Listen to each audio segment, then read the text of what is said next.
Buenas tardes, esta es la clase número 7 de la Escuela Dominical 2020 de la Iglesia Bautista de Aero. Estamos estudiando el proceso de desarrollo de la vida espiritual en el redimido. Y hoy quisiera hablar de algunos vocablos, de algunos términos que nos pueden ayudar a comprender mejor este proceso. La primera palabra es la palabra imagen. Dios nos dijo que nos creó a su imagen y semejanza. Imagen viene de una palabra que es tselem en hebreo, que tiene una raíz que es la palabra sombra. Cuando hacemos sombra, por ejemplo, con una mano en la pared y queda el contorno. Esa sombra vendría a ser la imagen, y esa imagen es la que Dios diseñó para nosotros. Debíamos nosotros crecer y desarrollar hasta completar todo ese contorno. Cuando llegáramos a esa madurez, hubiéramos alcanzado la plenitud de ser seres espirituales. La otra palabra es propósito. ¿Por qué me sirve conocer el diseño? Porque si yo conozco el contorno hacia lo cual debo crecer, porque para eso fui diseñado, entonces ese diseño ordena el propósito de mi vida. Y puedo decidir un modo de vida que me ayude a alcanzar ese propósito, en lugar de elegir un modo de vida que me estorbe. Cuando yo me propongo alcanzar esa plenitud, llenar ese contorno, en el camino a lograrlo yo alcanzo la felicidad, porque logro ese diseño, esa perfección hacia la cual fui llamada. Y para esto es importantísimo conocer la verdad. Yo tengo que conocer la verdad de cómo mi naturaleza fue diseñada para alcanzar esa plenitud. Por eso Jesús dijo, cuando conozcan la verdad, ustedes van a poder alcanzar la libertad. Y vamos a tratar de pensarlo en algo creado por nosotros. Pensemos, por ejemplo, en un auto de Fórmula 1, que fue creado con un motor potente para correr a mucha velocidad en una pista de carrera. Ese sería el diseño para el cual fue pensado y diseñado. Ahora imaginen que alguien compra un auto de Fórmula 1 para tenerlo en su casa y utilizarlo para ir a hacer las compras, o de vez en cuando enganchar detrás un carro para llevar objetos de un lugar hacia otro. Ese auto de Fórmula 1 sigue siendo un auto, sigue teniendo un motor, sigue funcionando bien, pero vive por debajo del propósito y de la plenitud y de la perfección para lo cual fue creado. Si ese auto tuviese sentimientos, diría, no sé qué pasa en mí, vivo bien, todos los días salgo a andar, pero hay algo adentro que me falta, no logro sentirme pleno, no soy feliz. ¿Por qué? Porque no estaría alcanzando y desarrollando todo su potencial. Jesús lo dijo de otra manera. Jesús dijo, nadie compra una lámpara para encenderla y luego taparla con un cajón de madera. ¿Por qué? Porque el que diseñó la lámpara la hizo para que esté en un lugar visible y alumbre. En ese caso, la lámpara estaría alcanzando su plenitud, desarrollando hacia su máxima capacidad y alcanzando perfección. Y Jesús, después de decir este ejemplo, dijo, así ustedes fueron creados para hacer luz y para alumbrar a través de hacer el bien. Entonces, tenemos un esbozo del para qué Dios nos creó. Y eso es, fuimos creados para llenar y desarrollar hacia el carácter de Dios, que es hacer lo bueno y evitar lo malo. Pero Adán habilitó la entrada de lo malo al mundo, y de ahí todos aprendimos mal acerca de nuestro diseño y propósito. De hecho, Pablo dice que la ley del pecado quedó insertada dentro del ser humano. Es un impulso muy profundo de crear nuestra propia verdad, independiente de lo que Dios dice que es verdad. Y el ser humano pasó a ser un ser que se determina a ser lo que quiere ser, sin seguir ese propósito. un nuevo contorno, una deformación del modelo original de Dios para el hombre y para la mujer. Y entonces la Biblia dice que enseguida el hombre se corrompió, se rompió en pedazos. Esa unidad que había con Dios y esa unidad espiritual que tenía el ser humano, espíritu, alma y cuerpo, se quebró. Y el diseño pasó a ser uno nuevo, totalmente opuesto y deformado a lo que Dios había pensado. Y cuando no alcanzamos el potencial, sentimos un estado de tristeza, de violencia, de enojo. No logramos desarrollar a pleno nuestra capacidad de acuerdo al diseño original.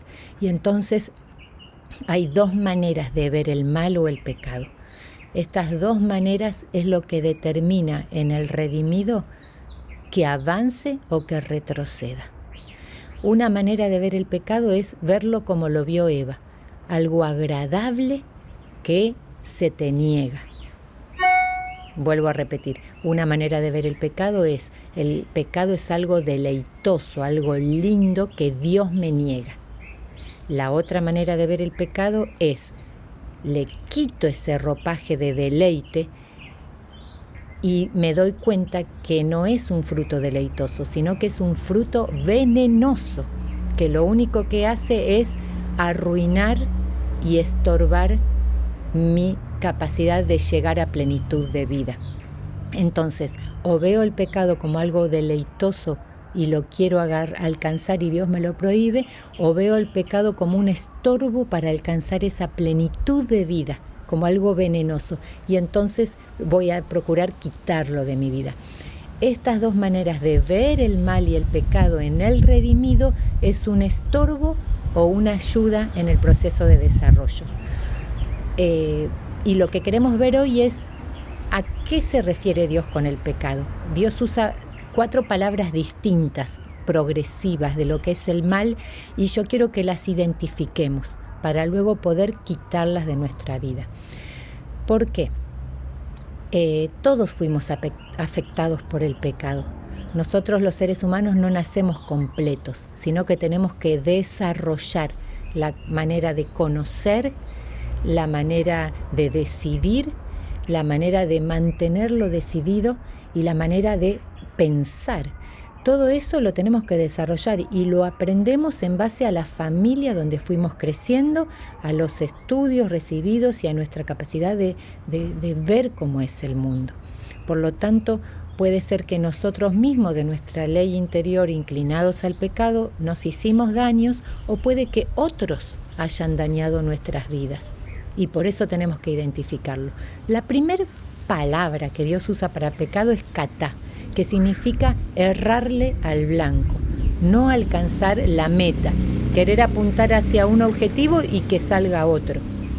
Esa palabra la usó con Caín cuando le dijo, mira, el pecado está a la puerta como un animal salvaje que te quiere atacar, pero vos podés resistirlo.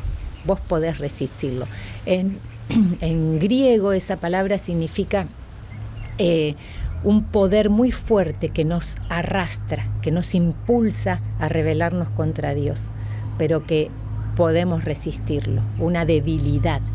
La segunda palabra es la palabra transgresión, que en hebreo es peshá, y se refiere a cuando hay una traición a la confianza. Dios y el hombre tenían confianza y el hombre traicionó esa confianza. Y luego nos traicionamos unos a otros y no fuimos creados para la traición. Por lo tanto, la traición trajo violencia y la tierra se llenó de violencia y de maldad. La tercera palabra es iniquidad, que es el verbo avón. Iniquidad significa doblado, torcido. Se usa en la Biblia, por ejemplo, cuando una persona iba inclinada porque llevaba una carga. Y esto apunta a que el pecado también es un concepto torcido, es un comportamiento desviado, es una manera de pensar que está torcida, como si fuese un camino equivocado. Entonces, cuando uno tiene una idea torcida, un concepto equivocado, por más que tenga buena voluntad y camine por ese camino, no va a llegar a buen puerto, porque el camino está errado y esa persona no se da cuenta. De ahí la necesidad de conocer la verdad. Y el último vocablo es perversión. Perverso viene de pervertir, o sea, de darlo vuelta, de ir a lo opuesto, y se define como algo sumamente malo, que es la persona que causa daño en forma intencional.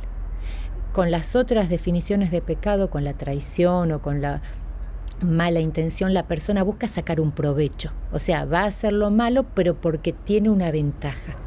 Cuando un corazón se deforma tanto que llega a la perversión, hace mal, hace daño por placer, o sea, daña a otro sin motivo, sin sacar ventaja, simplemente se deleita en hacer lo malo para lastimar, le gusta ver sufrir a los demás, y es el grado más profundo de la maldad. Ahora, ¿por qué pensar en estos? Porque nosotros fuimos formados y fuimos, dice Pablo en Efesios, que seguíamos nuestros pensamientos y la voluntad de nuestro corazón con motivaciones torcidas, y otros actuaron sobre nosotros de las mismas maneras y sufrimos el daño y nos cerramos, nos deformaron en el diseño original. Nacemos en pecados y fuimos educados y criados en una sociedad pecaminosa, y entonces eso nos afectó. Acuérdense, la manera de pensar, la manera de conocer, las formas de decidir y de mantenerlo decidido. Todo eso pudo haber sido corrompido por el pecado. Entonces, ¿qué tenemos que hacer? Tenemos que identificar el daño, las debilidades, traiciones, los conceptos torcidos y los daños sin motivos, las personas que fueron perversas y nos han lastimado, o si nosotros lo hemos hecho antes de conocer a Cristo. Tenemos que identificar el daño y permitir que el Espíritu Santo fortalezca esa debilidad, que restaure la confianza, que enderece el propósito, que corrija el concepto equivocado y que sane el daño recibido. ¿Por qué? Porque así Él va a poder quitar esos estorbos, quitar esas piedras que impiden que la planta crezca, quitar los estorbos que hacen que ese diseño no se pueda llenar de vida, sino que hay maldad que le está estorbando. Para eso cambiemos la manera de pensar, quitémosle al pecado el ropaje de deleite. El pecado es un veneno que viene a dañar tu capacidad de alcanzar la plenitud. Y cuando dejes que el Espíritu Santo restaure el daño recibido, vas a poder llenar todo ese contorno con el bien y la verdad, crecer hacia la plenitud de Dios, y en ese crecimiento alcanzamos la felicidad, porque para eso fuimos creados, para estar unidos a Dios y disfrutar de su presencia para siempre. Que Dios te bendiga.